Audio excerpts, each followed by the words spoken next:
If you're one of those who'd rather stay up late and get up late, only to discover that your workplace doesn't fit your schedule, and you roll out of bed cursing the alarm clock every morning, maybe you could start with the little change of going to bed half an hour earlier than normal.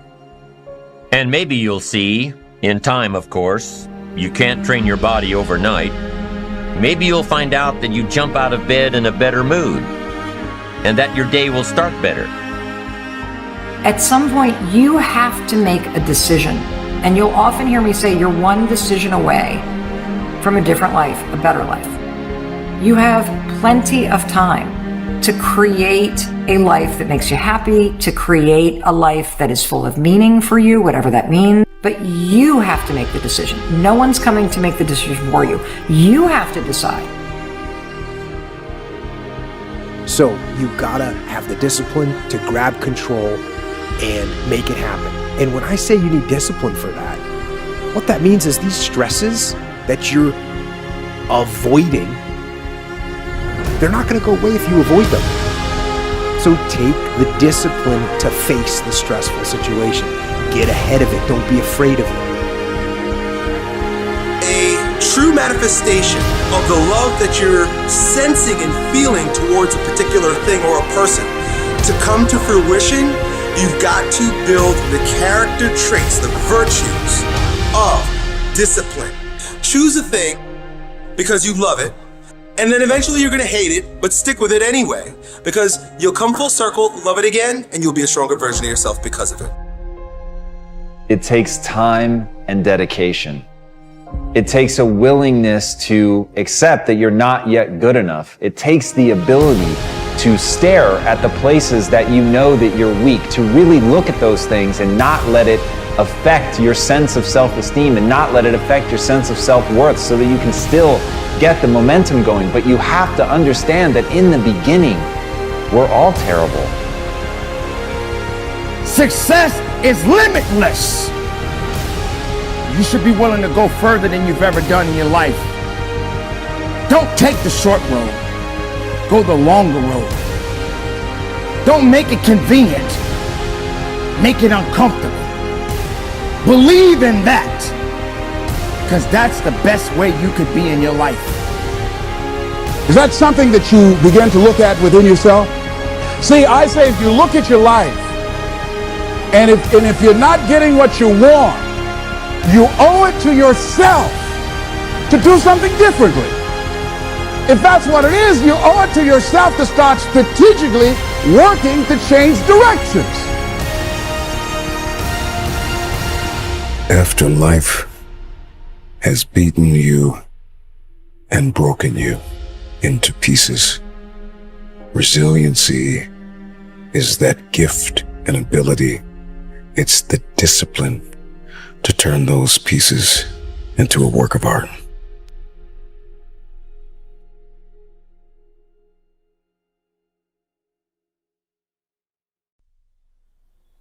Rise before the sun. There is a reason many of the great women and men of the world, the great history makers, the great poets, the great philosophers, the great movement makers rose before the sun. There is a magic in the air at 5 a.m. And that's why the 5 a.m. Club is so transformational, because it's the time of greatest quietude. And I believe tranquility is the new luxury on our planet. It is a time of intimate creativity, because you've just been rested. Your brain is fresh. There's very recent cutting edge science coming out now. When you sleep, your brain actually has a mechanism to wash itself.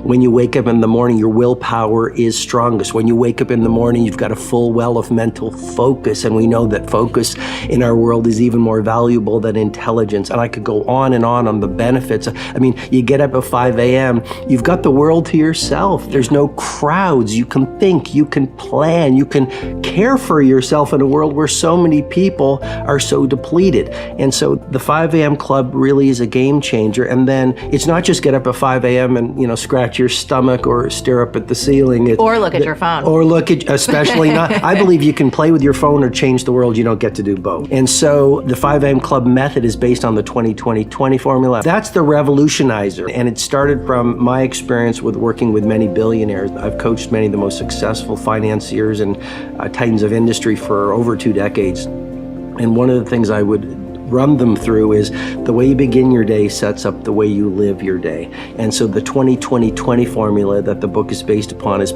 pretty simple. I go into great detail in the book, but essentially it's from 5 to 5:20. The first pocket is move.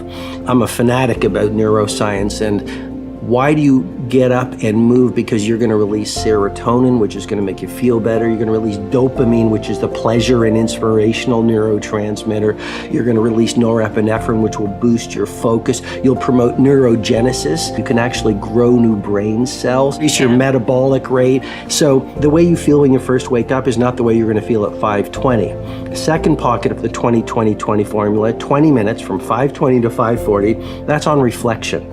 So a lot of us are busy, but what's the point of being busy if you're doing the wrong things?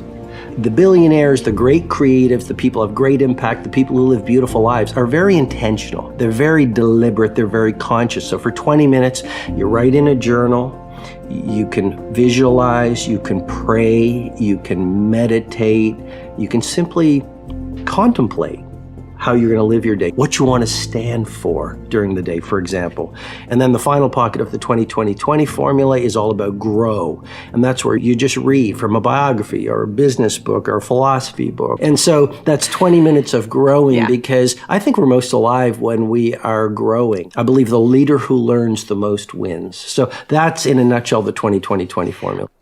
Why is the morning routine so important? Couple things. How you wake up has a scientifically proven impact on your ability to focus, on your happiness, and on your productivity all day. The 2 to 3 pieces of it are, for me, I wake up when the alarm goes off. I then get up, and for the first couple minutes of the day, I plan my day. And I have a particular process that I go through that leverages something from Harvard Business School called the Progress Principle. I have a mindfulness practice. That could be anything that you want. It could be gratitude journaling. It could be meditation. It could be 5 slow, deep breaths. It could be taking your dog outside for a walk. And then on mornings when I can, I have a micro exercise practice where I do planks for 5 minutes or I do something to get my blood pumping on the mornings that I can.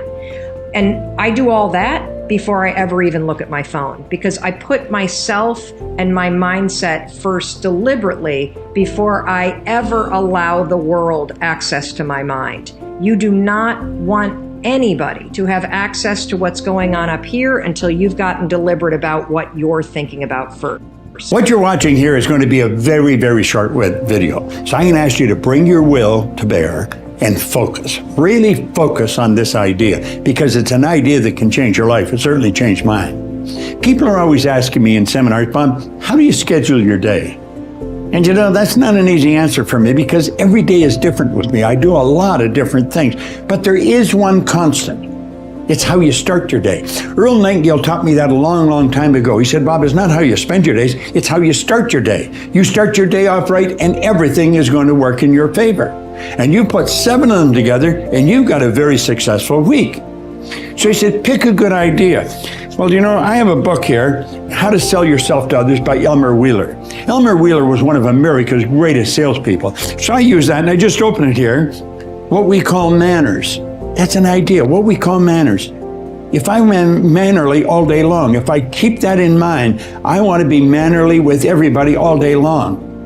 That's going to help me. So I take an idea like that every morning and I write it down, I put it in a piece of paper, carry it in my pocket, and that's an idea I'm going to work on all day long. If something goes a little wrong, I work on that idea, I take that idea. You do this and you're going to win.